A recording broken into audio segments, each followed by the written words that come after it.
We're going to look at Mark chapter 12. Mark chapter 12. We're going to look today. We're going to talk about the widow's mite. The widow's mites. Mark chapter 12. Also, you get the same story in Luke 21.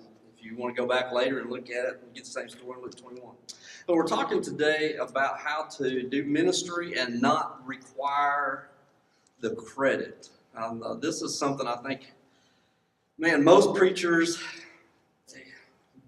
in our audience today, I would say there's a little secret, since I'm going to divulge a little secret, but most preachers that I know of, they suffer from a little inferiority complex, and they really want the credit. They really, really want the credit. They come across, a lot of times, I think preachers come across as being really arrogant.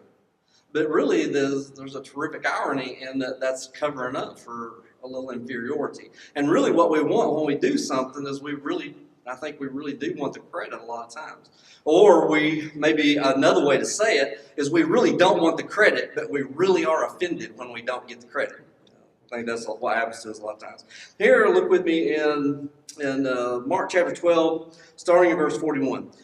So Jesus is sitting across from the treasury. He's watching the crowd. He's watching them all come and drop money into the treasury. And many rich people were putting in large sums. And a widow came and she dropped in 2 tiny coins. She drops in 2 mites, which make a farthing. And sometimes when we talk about this, we'll talk about how little these are the smallest coins. These are the smallest denomination of coins that she could put in. That may be a little misleading, because a denarii is a day's wage. And so really what she's doing is she's dropping in probably about a 64th of a day's wage. So a couple bucks. If you're making $8 an hour for the day, she's putting in a couple dollars. So sometimes I think we may make a little too much out of it, that this is almost worthlessness. But it's just very small that she's putting in. But she puts it in. And then Jesus says, I assure you, this poor widow has put in more than they all. Those giving to the temple treasury, for they gave out of their surplus, but she out of her poverty has put in everything that she possessed, all that she has to live on.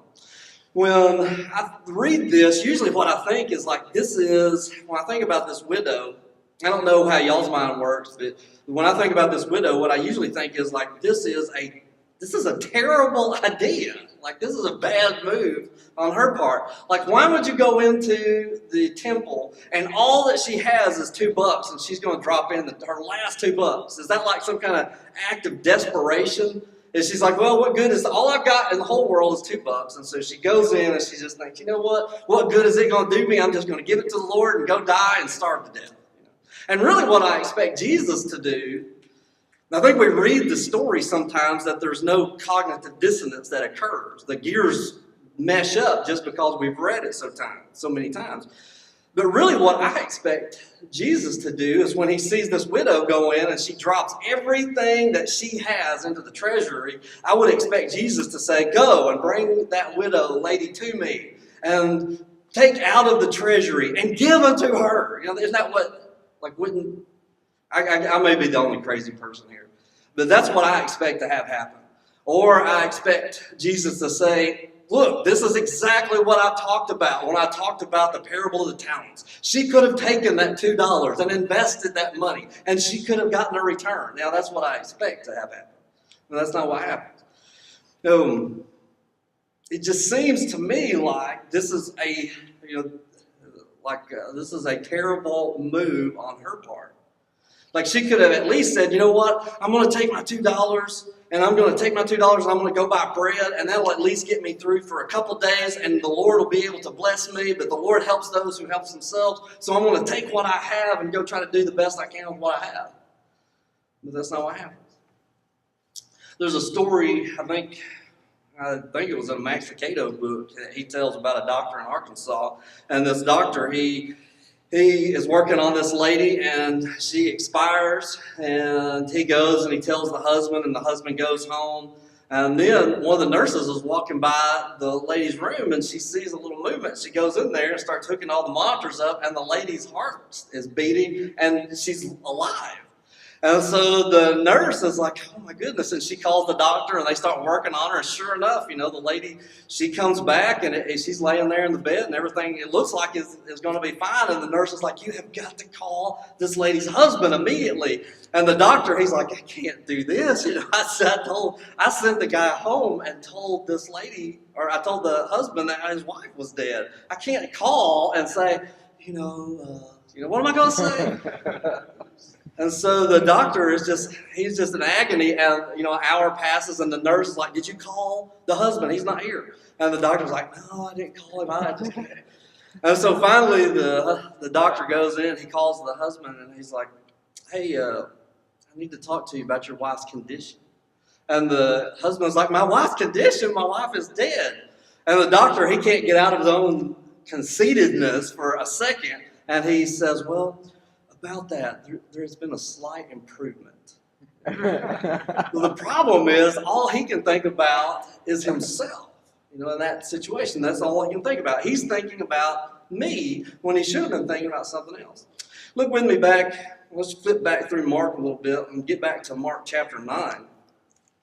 In Mark chapter 9, they came to Capernaum, and when he was in the house, he asked them, what were you discussing on the way? Does anybody remember what they were discussing on the way? What are they always discussing?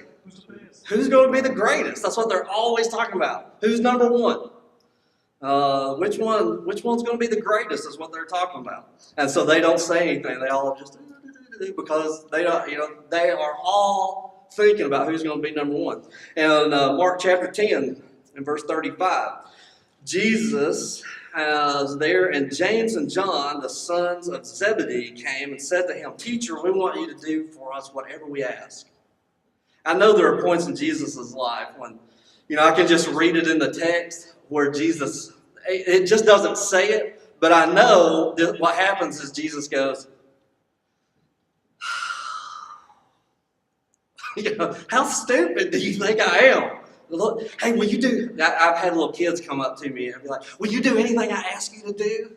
I'll be like, no. I know, and Jesus has got to be thinking, you guys are just killing me. You guys are just,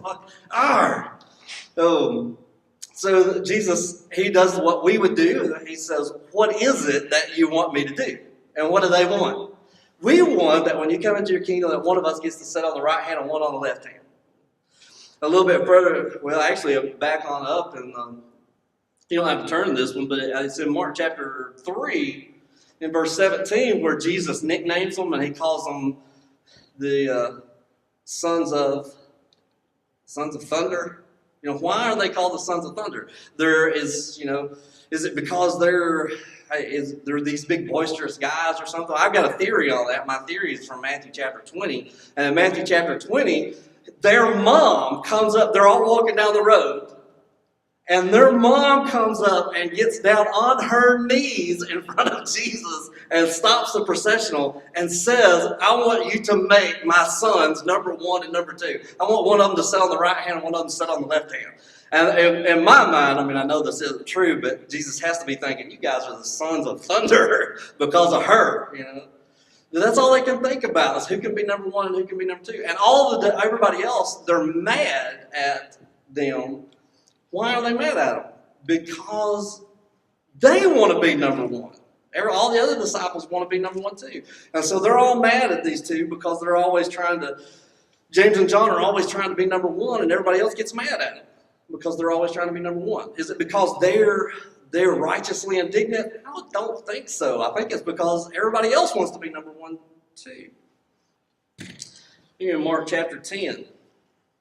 Mark chapter 10. There you have this whole discourse in verse 35. James and John, the sons of Zebedee, approached him and said, Teacher, we want you to do whatever we ask. He says, what is it? And they say, we want you to put us one on the right hand and on the left. We'll look over and Jesus starts to answer them in verse 42, but look at verse 43. He says, it must not be so among you. On the contrary, whoever wants to become great among you must be your servant. And whoever wants to be first among you must be a slave to all. For even the Son of Man did not come to be served, but to serve, and to give his life as a ransom for many. Jesus comes not to be served. You know, it seems in our mind that if Jesus is going to come to the earth, that what he would be doing is to come to serve. And I think a lot of times as preachers, we think of ourselves, or maybe we hide behind this thing as ministers, I come to serve. But, you know, I come to serve kind of like a CEO of a major company. You know, I come to serve, but I want remuneration. You know, I want to be served. I want to have the respect that my office brings me. And I guess the question here would be for us is, do we come to serve? I mean, do we really come to serve? Or do we come to serve and to be served? And those conjunctions are very important. Do I come to serve, or do I come to be served? Or do I come to serve and to be served? I think sometimes what it is we come to serve and to be served. Well, I remember probably my very first memory of church. When I was a little kid, we lived in Gainesville, Arkansas, and Edmund Cagle, who graduated from here, was our preacher in Gainesville, Arkansas. And I remember this was probably my earliest memory of church. My mom, she would give me money to put in the plate. She would give me $1 or something, so when the plate went by, I'd drop my money in the plate. And so this Sunday, instead of $1, my mom gave me 4 quarters. And so when the plate come by, I kind of went drop, and then I held on to the other 2, you know.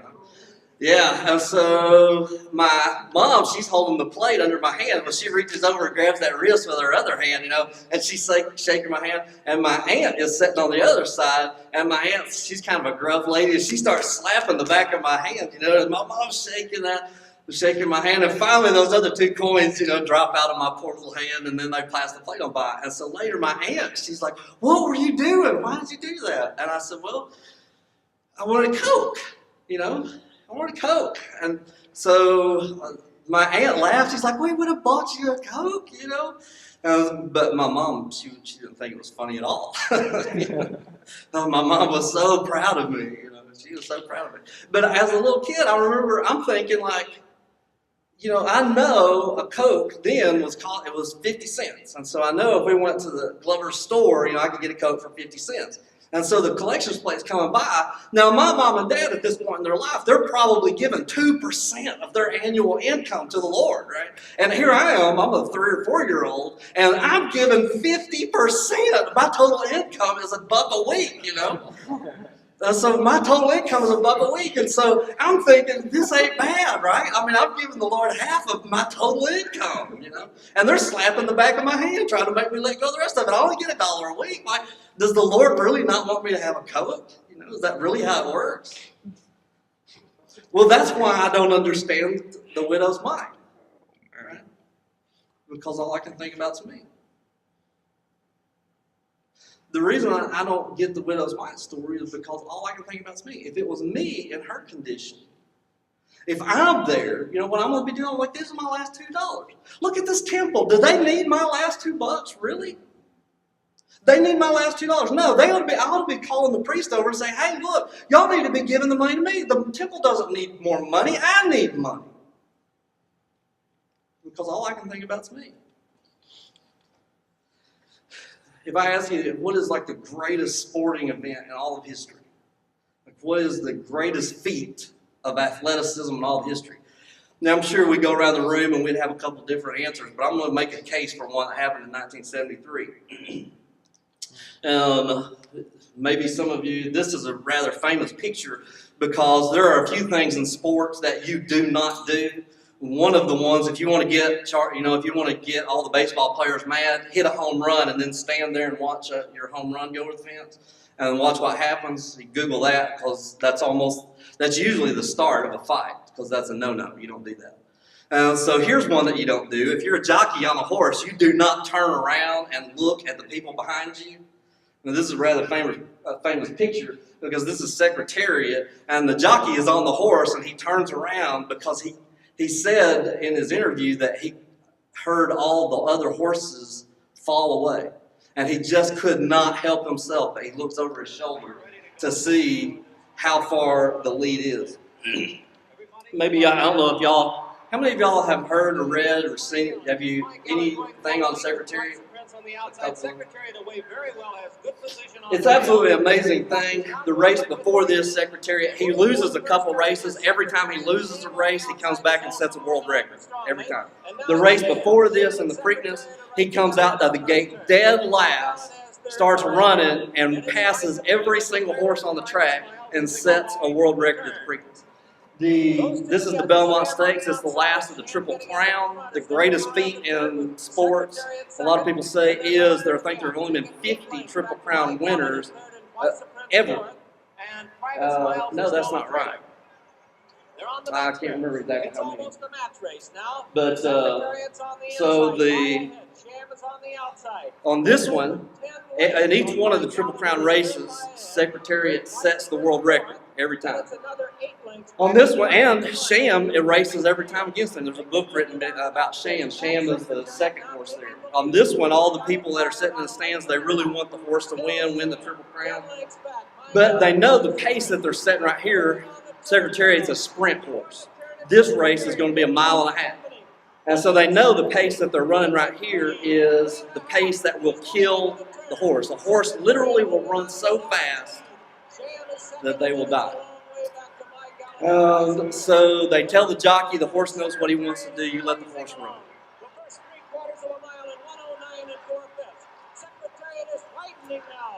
In the documentary, they say that at this point in the race, people in the stands are saying, you've got to pull the horse back because it's going to die.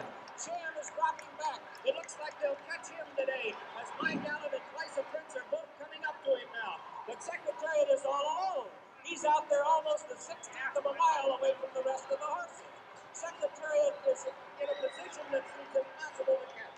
He's into the stretch. Secretariat leads his field by 18 lengths. And now Twice a Prince has taken second, and Mike Allen is moving back to third. They're in the stretch. Secretariat has opened a 22-length lead. He is going to be the Triple Crown winner. Here comes Secretariat to the wire.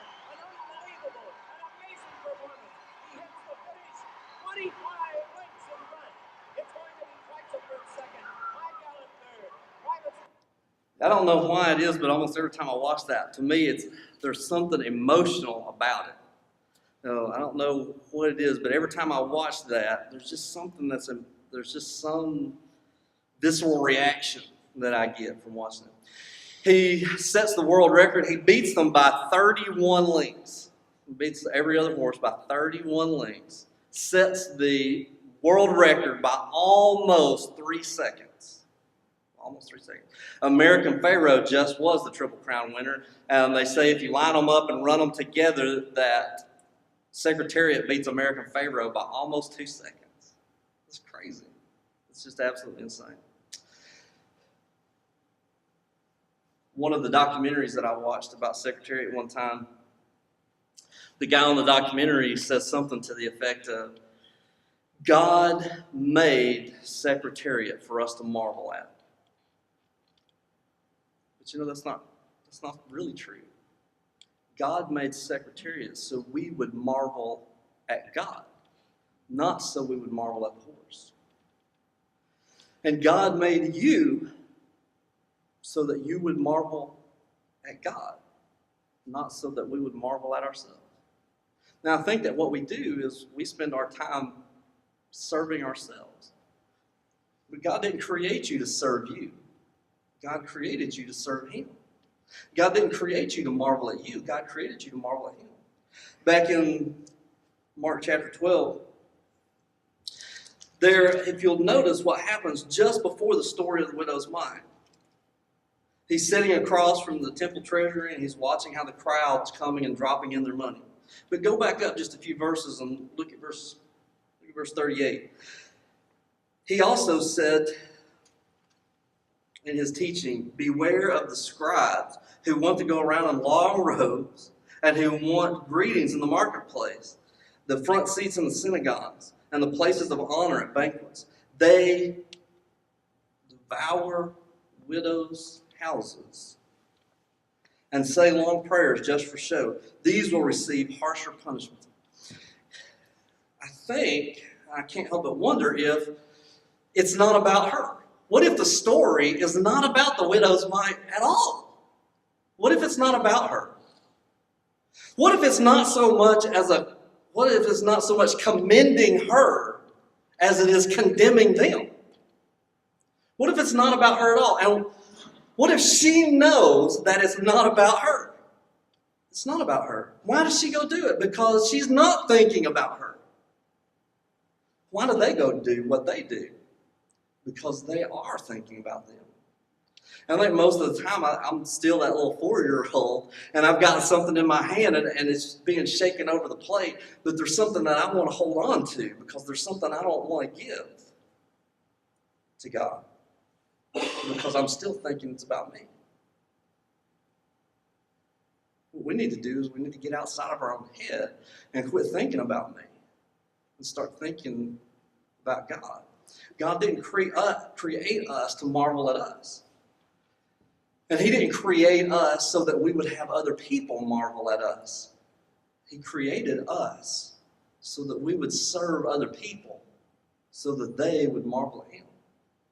And I don't think your ministry is ever going to be successful if you don't understand that it's not about you. And we got to let go of that stuff that we care more about than we care about God. Let's pray.